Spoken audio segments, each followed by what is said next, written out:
जय श्री हरि, जय माता दी। भारतवर्ष में एक राजा राज करता था। वह बड़ा प्रतापी और दानी था। वह नित्य गरीबों और ब्राह्मणों की सहायता करता था।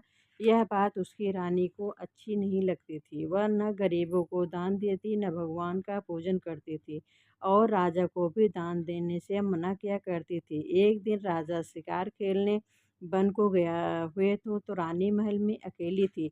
उसी समय बृहस्पति देव साधु के भेष में राजा के महल में भिक्षा के लिए गए और भिक्षा मांगी। रानी ने भिक्षा देने से इनकार किया और कहा, हे साधु महाराज, मैं तो इस दान पुण्य से तंग आ गई हूँ। मेरा पति सारा धन लुटाता रहता है। मेरी इच्छा है कि हमारा धन नष्ट हो जाए, फिर न रहेगा बांस और न बजेगी बांसुरी। साधु ने कहा, देवी तुम तो बड़ी अजीब हो। धन संतान तो सभी चाहते हैं, पुत्र और लक्ष्मी तो पापी के भी घर होने चाहिए। यदि तुम्हारे पास अधिक धन है तो भूखों को भोजन दो, प्यासों के लिए प्याऊ बनवाओ, मुसाफिरों के लिए धर्मशालाएं खुलवाओ। जो निर्धन अपनी कुंवारी कन्याओं का विवाह नहीं कर सकते, उनका विवाह करा दो। ऐसा और ऐसे और कई काम हैं जिनके करने से तुम्हारा यश लोक परलोक में फैलेगा। परंतु रानी पर उपदेश का कोई प्रभाव न पड़ा। वह बोली, महाराज आप मुझे कुछ न समझाएं। मैं ऐसा धन नहीं चाहती जो हर जगह बांटती फिरूं। साधु ने उत्तर दिया कि यदि तुम्हारी ऐसी इच्छा है तो तथास्तु। तुम ऐसा करना कि बृहस्पतिवार को घर लेपकर पीली मिट्टी से अपना सिर धोकर स्नान करना, भट्ठी चढ़ाकर कपड़े धोना। ऐसा करने से आपका सारा धन नष्ट हो जाएगा। इतना कहकर वह साधु महाराज वहाँ से आलोप हो गए।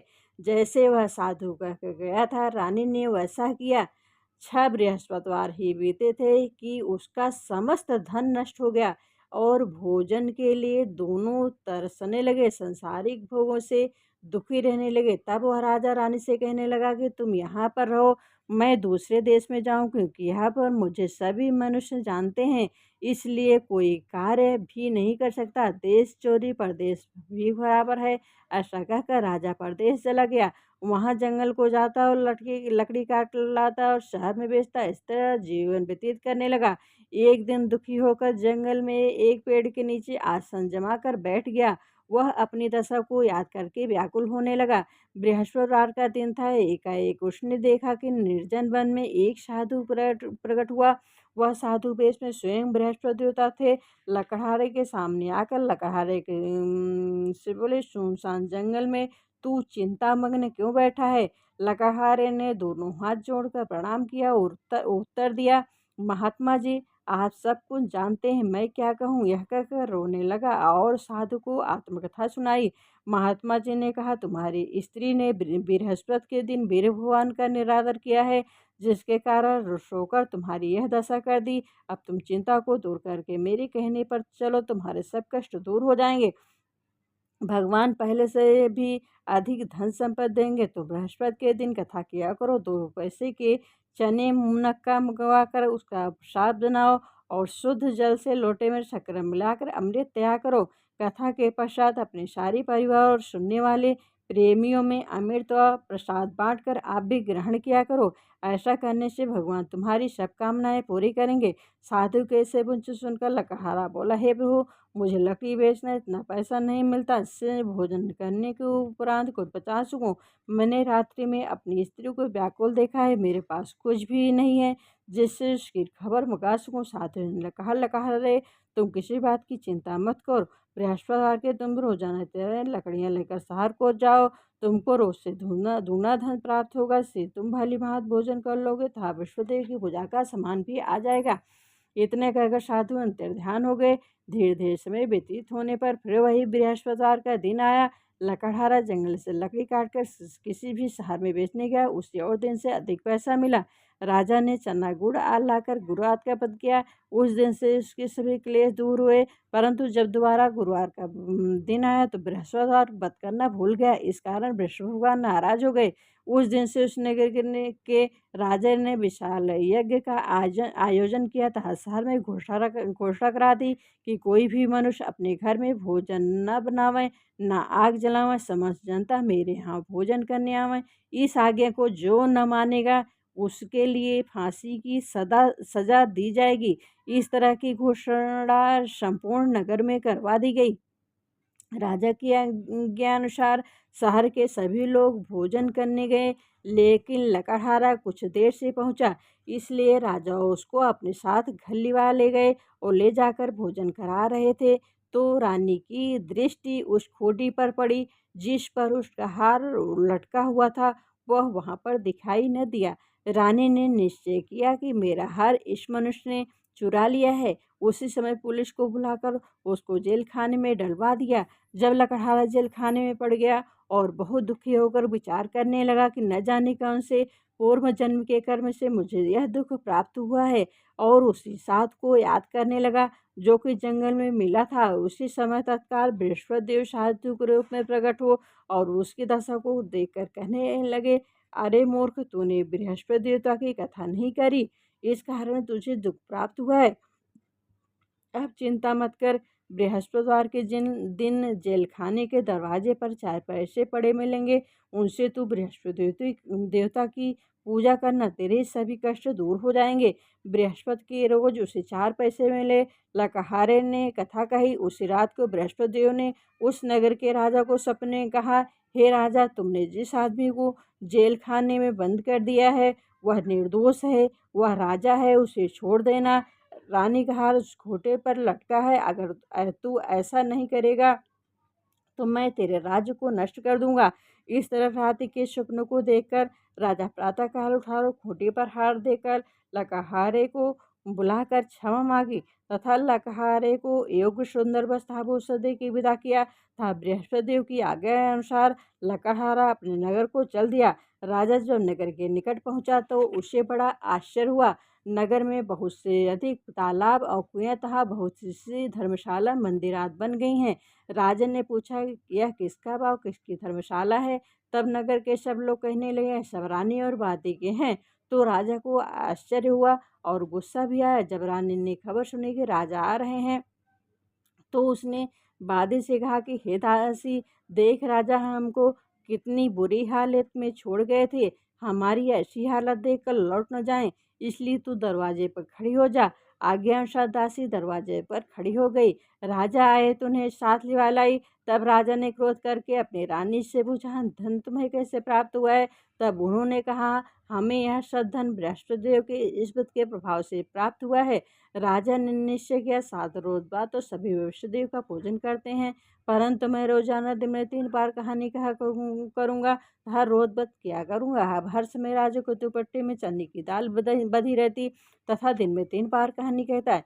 एक रोज राजा ने विचार किया, चलो अपनी बहन के यहाँ हुआ मैं। इस तरह निश्चय कर राजा घोड़े पर सवार हो अपनी बहन के यहाँ को चलने लगा। मार्ग में उसने देखा कि कुछ आदमी एक मुर्दे को लिए जा रहे हैं। उन्हें रोककर राजा कहने लगा, अरे भाइयों, मेरी बृहस्पति देव की कहानी सुन लो। वह बोले, लो, हमारा तो आदमी भर गया, इसको अपनी कथा की पड़ी है।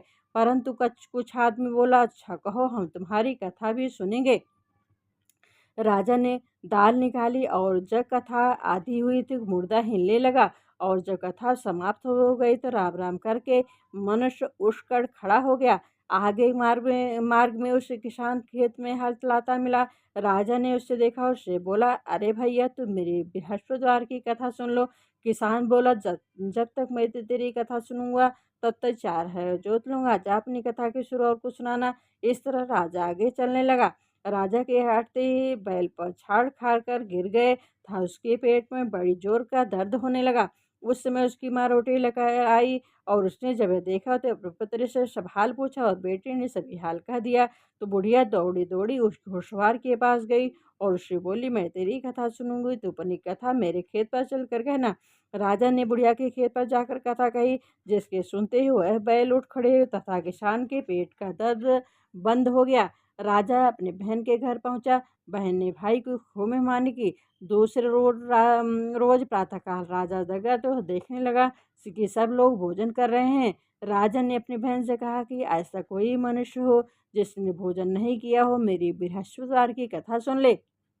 बहन बोली, हे भैया, यह देश ऐसा है, पहले यहाँ भोजन करते हैं, बाद में अन्य काम करते हैं। अगर कोई पड़ोस में हो तो देख आऊँ, ऐसा कहकर देखने चली गई, परंतु उससे कोई ऐसा व्यक्ति नहीं मिला जिसने भोजन न किया हो। अतः वह कुम्हार के घर गए जिसका लड़का बीमार था। उसे मालूम हुआ कि उनके यहाँ 3 रोज से किसी ने भोजन नहीं किया है। रानी ने अपने भाई की कथा सुनने के लिए कुम्हार से कहा। वह तैयार हो गया। राजा ने जाकर बृहस्पतिवार की कथा कही, जिसको सुनकर उसका लड़का ठीक हो गया। अब तो राजा की प्रशंसा होने लगी। एक रोज राजा ने अपनी बहन से कहा कि हे बहन, हम अपने घर को जाएंगे, तुम भी तैयार हो जाओ। राजा की बहन ने अपनी सास से कहा। सास ने कहा, हाँ चली जा, परंतु अपने लड़कों को मत ले जाना, क्योंकि तेरे भाई की कोई औलाद नहीं है। बहन ने अपनी भैया से कहा, है भैया मैं तो चलूंगी, कोई बालक नहीं जाएगा। राजा बोला, जब कोई बालक नहीं चलेगा तब तुम क्या करोगी? बड़े दुखी मन से राजा अपने नगर को लौट आया। राजा ने अपनी रानी से कहा, हम निर्वंशी राजा हैं, हमारा मुंह देखने का धर्म नहीं है और कुछ भोजन आदि नहीं किया। रानी बोली, हे प्रभु, बृहस्पति देव ने हमें सब कुछ दिया है, हमें औलाद अवश्य देंगे। उसी रात को बृहस्पति देव ने राजा से सपने कहा, हे राजा, उठ, सब सुख त्याग दे, तेरी रानी गर्भ से है। राजा को यह बात सुनकर बड़ी खुशी हुई। 9वें महीने में उसके गर्भ से एक सुंदर पुत्र पैदा हुआ। तब राजा बोला, हे रानी, स्त्री बिना भोजन कर रह सकती, बिना कहे नहीं रख सकती। जब मेरी बहन आवे तो मुझसे कुछ कहना मत। रानी ने सुनकर हाँ कर दिया। जब राजा की बहन ने शुभ समाचार सुना तो बहुत खुश हुई, तब बधाई लेकर अपने भाई के यहाँ आई।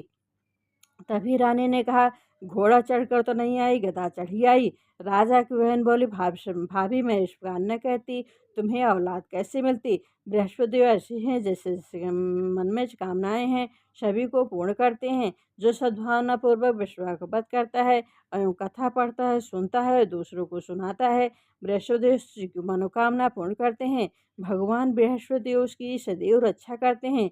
संसार में जो मनुष्य सद्भावना से भगवान जी का पूजन व्रत सच्चे हृदय से करते हैं तो भगवान जी उनकी सभी मनोकामनाएं पूर्ण करते हैं। जैसे सच्ची भावना से रानी और राजा ने उनकी कथा का गुणगान किया तो उनकी सभी इच्छाएं बृहस्पति देव जी ने पूर्ण की थी। इसलिए पूर्ण कथा सुनने बाद प्रसाद लेकर जाना चाहिए। हृदय से उनका मनन करते हुए जय जयकार बोलना चाहिए। बोलो बृहस्पति देव की जय, भगवान की जय। प्राचीन काल में एक ब्राह्मण था। वह बहुत निर्धन था, उसकी कोई भी संतान नहीं थी। उसकी स्त्री बहुत मलिनता के साथ रहती थी। वह स्नान न करती, किसी देवता का पूजन न करती। इससे ब्राह्मण देवता बड़े दुखी थे। वह बेचारे बहुत कुछ कहते, किंतु उसका कुछ परिणाम न निकला। भगवान की कृपा से ब्राह्मण की स्त्री की कन्या रूपी रथ पैदा हुआ। कन्या बड़ी होने प्रातः स्नान करके विष्णु भगवान का जाप व बृहस्पतिवार का व्रत करने लगी। अपनी पूजा पाठ को समाप्त करके स्कूल जाती तो अपनी मुट्ठी में जौ भर के ले जाती और पाठशाला के मार्ग में डालती जाती। तभी जोर शोट के हो जाते। लौटते समय उनको बीन कर घर को ले आती थी। एक दिन वह बालिका सूप में सोने के जौ को पटक कर साफ कर रही थी। उसके पिता ने देख लिया, कहा, बेटी, सोने के जौ के लिए सोने का सूप होना चाहिए। दूसरे दिन बृहस्पतिवार था। इस कन्या ने व्रत रखा और बृहस्पति से प्रार्थना करके कहा, मैंने आपकी पूजा सच्चे मन से की हो तो मेरे लिए सोने का सूप दे दो। बृहस्पति देव ने प्रार्थना स्वीकार कर ली। रोजाना की तरह वह कन्या जौ फैलाती हुई जाने लगी। जब लौटकर जौ बिन रही थी तो बृहस्पति देव के पास से सोने का सूप मिला। उसे वह घर ले आई, उसमें साफ करने लगी, परंतु उसके माँ का वही ढंग रहा। एक दिन की बात है, वह कन्या सोने सूप में जब साफ कर रही थी उस समय उस शहर का राजपूत वहां होकर निकला। इस कन्या के रूप और कार्य को देखकर मोहित हो गया तथा अपने घर आकर भोजन तथा जल त्याग कर उदास होकर लेट गया। राजा को जब इस बात का पता लगा तो अपने प्रधानमंत्री के साथ उसके पास गए। बोले, हे बेटा, तुम्हें किस बात का कष्ट है, किसने अपमान किया है, अथवा और कारण हो सो कहो, मैं वही कार्य करूंगा इससे तुम्हें प्रसन्नता हो। अपने पिता की राजकुमार ने बातें सुनी। वह बोला, मुझे आपकी कृपा से किसी बात का दुख नहीं है, किसने मेरा अपमान नहीं किया है, परंतु मैं उस लड़की के साथ विवाह करना चाहता हूँ जो सोने के सूप में जो साफ कर रही थी। यह सुनकर राजा आश्चर्य में पड़ गया और बोला, हे बेटा, इस तरह की कन्या का पता तुम्हें लगाओ, मैं उसके साथ तेरा विवाह अवश्य करवा दूंगा। राजकुमार ने उस लड़की के घर का पता बतलाया। तब मंत्री उस लड़की के घर और ब्राह्मण देवता को सभी हाल बतलाया। ब्राह्मण देवता राजकुमार के साथ अपनी कन्या का विवाह करने के लिए तैयार हो गए तथा विधि विधान के अनुसार ब्राह्मण की कन्या के विवाह राजकुमार के साथ हो गया। कन्या के घर से जाते ही पहले की भांति उस ब्राह्मण देवता के घर में गरीबी का निवास हो गया। अब भोजन के लिए भी अन्न बड़ी मुश्किल से मिलता था। एक दिन दुखी होकर ब्राह्मण देवता अपनी पुत्री के पास गए। बेटी ने पिता की दुखी अवस्था को देखा, अपनी माँ का हाल पूछा। तब ब्राह्मण ने सभी हाल कहा। कन्या ने बहुत सा धन देकर अपने पिता को विदा कर दिया। इस तरह ब्राह्मण का कुछ समय सुखपूर्वक व्यतीत हुआ। कुछ दिन बाद फिर वही हाल हो गया। ब्राह्मण फिर अपनी कन्या के यहाँ गया और सारा हाल कहा तो लड़की बोली, हे पिताजी, आप माता जी को यहाँ लिवा लाओ, मैं उन्हें विधि बता दूंगी जिससे गरीबी दूर हो जाए। वह ब्राह्मण देवता अपनी स्त्री को साथ लेकर पहुँचे तो अपनी माँ का समझाने लगी। हे माँ, तुम प्रातःकाल प्रथम स्नान आदि करके विष्णु भगवान का पूजन करो तो सब दरिद्रता दूर हो जाएगी। परंतु उसकी माँ ने एक भी बात नहीं मानी और प्रातःकाल उठकर अपनी पुत्री के बच्चों को जूठन को खा लिया। इससे उसकी पुत्री को भी बहुत गुस्सा आया और एक रात को कोठी से सभी सामान निकाल दिया और अपनी माँ को उसमें बंद कर दिया। प्रातःकाल उसने निकाला था, स्नान करा के पाठ करवाया तो उसकी माँ की बुद्धि ठीक हो गई और फिर प्रत्येक बृहस्पतिवार को व्रत रखने लगी। इस व्रत के प्रभाव से उसके माँ बाप बहुत ही धनवान और पुत्रवान हो गए और बृहस्पति जी के प्रभाव से इस लोक से शुभ होकर स्वर्ग को प्राप्त हुए। बोलो बृहस्पति देव की जय, बृहस्पति की जय।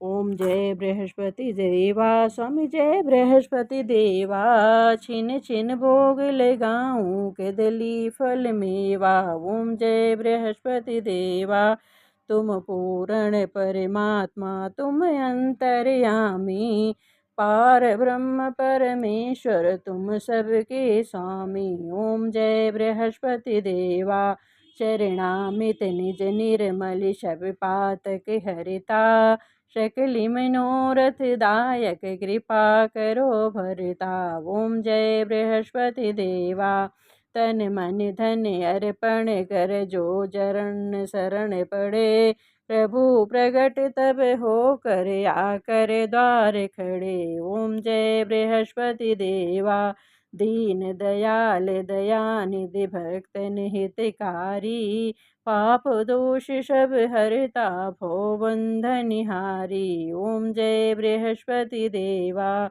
सकल मनोरथ दायक सब संशय तारो, विषय विकार मिटाओ संतन सुखकारी। ओम जय बृहस्पति देवा, जो कोई आरती तेरी प्रेम सहित गावे, ज्येष्ठानंद बंदिशो निश्चय फल पावे। ओम जय बृहस्पति देवा, ओम जय बृहस्पति देवा, स्वामी जय बृहस्पति देवा। सिंचन भोग लगाऊं के दिली फल मेवा। ओम जय बृहस्पति देवा, बृहस्पति की जय, बृहस्पति देव की जय, बृहस्पति भगवान की जय।